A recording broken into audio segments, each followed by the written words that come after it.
Hello नमस्कार दोस्तों, आप सभी का स्टार परिवार में स्वागत है। दोस्तों, आज के इस वीडियो में हम कक्षा 10वीं विषय विज्ञान की त्रैमासिक परीक्षा के लिए आईएमपी क्वेश्चन देखने वाले हैं। जैसा कि आप सभी का लक्ष्य है कि हम अपनी वार्षिक परीक्षा में अच्छा प्रदर्शन करें, अच्छे नंबर से पास हों, तो उसके लिए आपको अभी से मेहनत करनी पड़ेगी। तो सबसे पहले हम देखेंगे कि त्रैमासिक परीक्षा में किस तरह से अच्छे से ज़्यादा नंबर ला सकते हैं।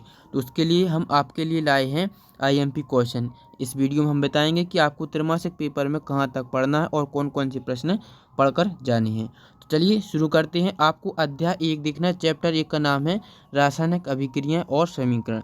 तो आज हम देखेंगे रासायनिक अभिक्रिया और समीकरण के आईएमपी क्वेश्चन। ठीक है, तो यहाँ पर देखेंगे त्रैमासिक परीक्षा में जो जो क्वेश्चन आपको पढ़ने वो आज हम देखने वाले हैं। तो यहाँ पर जैसे सबसे पहले आपको पेज क्रमांक 6 अपनी पुस्तक में, यदि आपको एनसीईआरटी पुस्तक विज्ञान की आपके पास है तो आपको पेज क्रमांक 6 निकालना। वहाँ पर यह प्रश्न लिखा है कि वायु में जलाने से पहले मैग्नीशियम रिबन को साफ क्यों किया जाता है।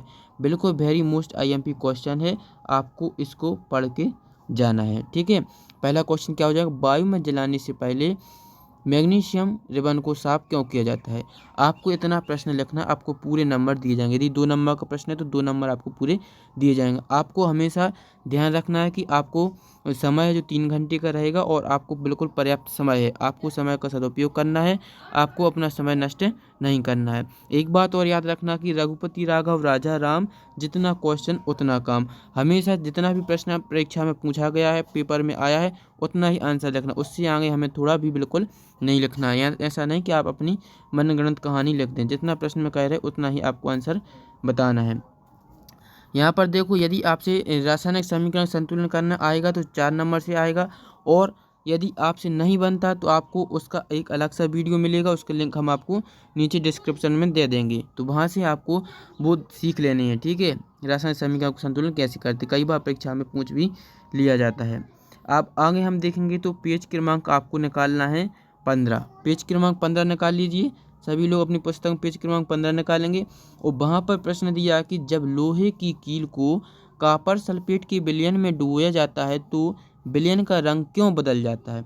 आईएमपी क्वेश्चन है, इसको भी हम पढ़ कर जाएंगे। इसका आंसर आप देखेंगे। देखिए, यहाँ इसका आंसर भी हम नीचे बता रहे हैं, आपको इतना इसका आंसर लिखना है। आगे देखेंगे तो आपको पेज अभ्यास यहाँ पर आप देखेंगे। आगे जाएंगे तो अब यहाँ से कुछ प्रश्न नहीं करना, अब सीधा आपको अभ्यास प्रश्न पर आना है। कहाँ पर देखेंगे हम, अपनी पाठ्य पुस्तक में जो लास्ट में जो प्रश्न दिए रहे थे उन पर देखेंगे। तो वहाँ पर आपको जो नीचे यहाँ पर देखो, यह ऑब्जेक्टिव प्रश्न है, इनको आपको पढ़कर जाना। एक एक शब्द में इनके आंसर होते हैं, एक एक नंबर से यह पूछे जाते हैं। तो 4 तक आपको ऑब्जेक्टिव प्रश्न, इनको एक बार पढ़ लेना है। अब प्रश्न क्रमांक 4, यह आईएमपी क्वेश्चन है। संतुलित रासायनिक समीकरण क्या है, रासायनिक समीकरण को संतुलित करना क्यों आवश्यक है। यह आईएमपी क्वेश्चन, आप इसको लिख लेना। और एक बात और याद रखना दोस्तों, यदि आपने अपने स्कूल में जैसे यह क्वेश्चन आया तो इसको आपने पढ़ा होगा, आपने अपनी पुस्तक में इसका आंसर लिखा होगा। यदि आपके पास इसका उत्तर है तो आप वही याद करेंगे, क्योंकि यदि आप बड़ा अलग अलग किताबों में जैसे हम बता रहे हैं, वो हो सकता है आपका क्वेश्चन उसका आंसर अलग हो, दूसरी भाषा में लिखा हो। तो इसलिए आपको एक ही जो आपने पहले याद किया वही याद करेंगे। यदि नहीं किया तो आप फिर ए वाला याद कर सकते हैं। बिल्कुल आंसर सही है। आगे देखेंगे, इसके बाद आपको देखना है प्रश्न क्रमांक 6।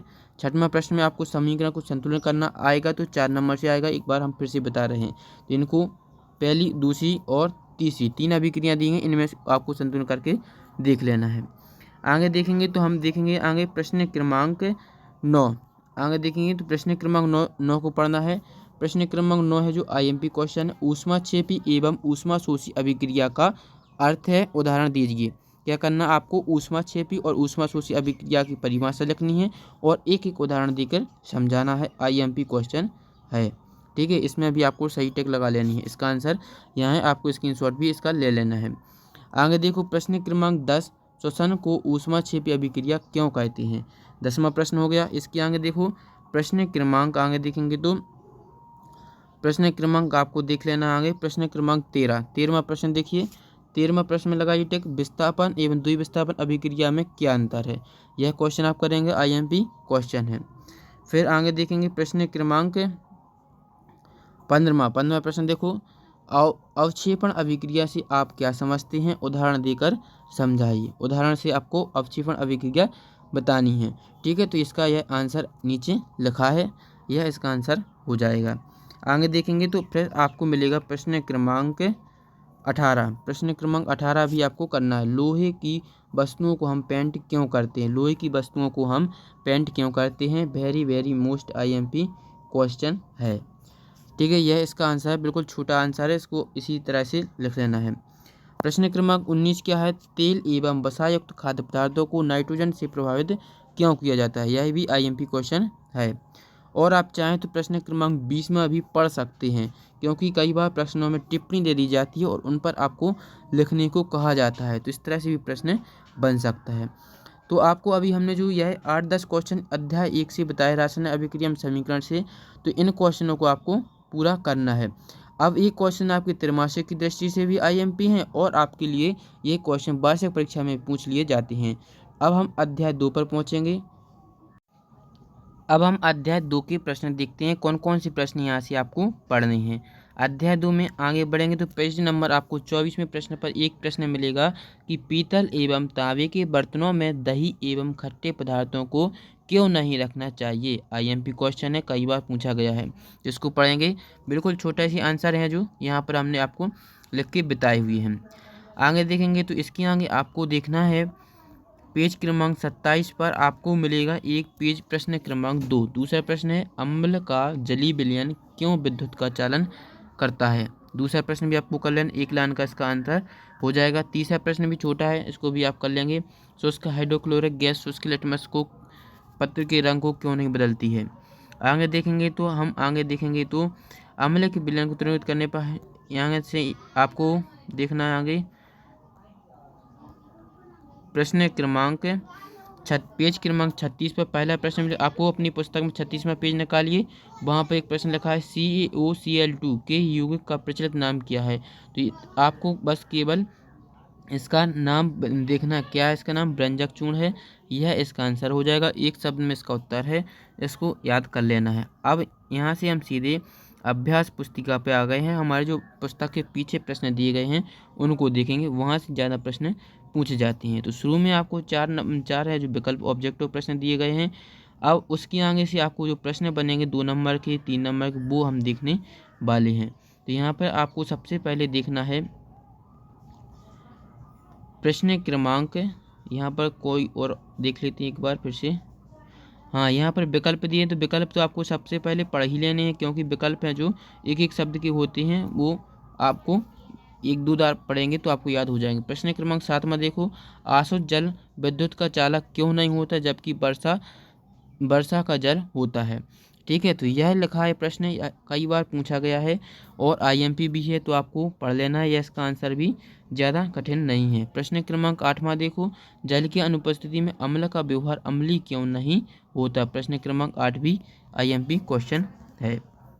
फिर हम आगे देखेंगे प्रश्न क्रमांक 10वां नहीं पढ़ना आपको और 11वां पढ़ना है। प्रश्न क्रमांक 11वां देखो, ताजे दूध के pH का मान 6 होता है, दही बन जाने पर इसके pH का मान क्यों परिवर्तन हो जाता है?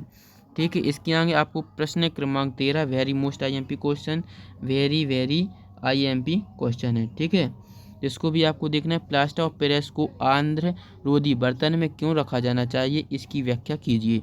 तो यह आपको पढ़ना है, यह इसका आंसर रहेगा। आप चाहें तो स्क्रीनशॉट ले सकते हैं। प्रश्न क्रमांक 14वां प्रश्न देखो, उदासीनीकरण अभिक्रिया क्या है? उदाहरण देके समझाइए। 14वां प्रश्न आपको करना है। अब यहाँ पर 15वां प्रश्न भी आपको कर ही लेना है। ध्वनिक का सोडा या बेकिंग सोडा के दो मुख्य उपयोग, यह भी IMP क्वेश्चन उपयोग यहाँ से आपसे पूछे जाएंगे। इतना आपको अध्याय 2 में पढ़ना है। इसके आगे हम देखते हैं अध्याय 3। अध्याय 3 में देखो कौन कौन से हैं जो आपको त्रैमासिक परीक्षा और वार्षिक परीक्षा की दृष्टि से IMP हैं, वो देखते हैं। तो जैसे ही आप अपनी पुस्तक में देखेंगे तो पुस्तक में आपको पेज क्रमांक 51 पर यह प्रश्न दिया है, very most IMP question, sodium को केरोसिन में डुबोकर क्यों रखा जाता है? तो यह IMP क्वेश्चन है, सोडियम को केरोसिन में डुबोकर क्यों रखा जाता है, तो इसको आपको पढ़कर ही जाना है। आगे देखेंगे तो प्रश्न क्रमांक 2 में रासायनिक अभिक्रिया समीकरण दिए गए हैं, इनको भी एक बार देख लेना है। आगे देखेंगे तो आपको सीधा अभ्यास प्रश्न पर पहुंचाते हैं। अभ्यास प्रश्न आ जाएंगे तो वहां से हम देखेंगे कौन कौन से IMP प्रश्न हैं। यहाँ पर देखो आपकी पुस्तक के सबसे लास्ट में जो दिए गए वो प्रश्न आपको देखने, वहाँ से ज़्यादा प्रश्न बनेंगी। तो यहाँ से 4 नंबर के जो ऑब्जेक्टिव प्रश्न है इनको एक बार पढ़ लेना है और आपको देखना है। आप प्रश्न क्रमांक छठवां प्रश्न निकालिए और सभी को छठवें प्रश्न में टिक लगाना है। उभयधर्मी ऑक्साइड क्या होते हैं? 2 उभयधर्मी ऑक्साइड के उदाहरण। तो इनको याद कर ही लेना है और जब ही इनको याद कर लें तो आपको कमेंट में बताना भी है कि आपने कितने प्रश्नों को याद कर लिया और पहले से कितने आपको प्रश्न में याद थे। फिर 7वां प्रश्न देखो। 7वें प्रश्न में 2 धातुओं के नाम बताइए जो तनु अम्ल में हाइड्रोजन को विस्थापित कर देंगी तथा 2 धातुएं जो ऐसी नहीं कर सकेंगी। 7वां प्रश्न भी एक बार देख लेना है। ज़्यादा IMP नहीं लेकिन कर लेना है। आगे देखेंगे तो प्रश्न क्रमांक आपको मिलेगा लोहे में जंग लगना। प्रश्न क्रमांक 10 IMP क्वेश्चन, इसको आपको कर ही लेना है। लोहे को जंग से बचाने के लिए 2 तरीके बताइए।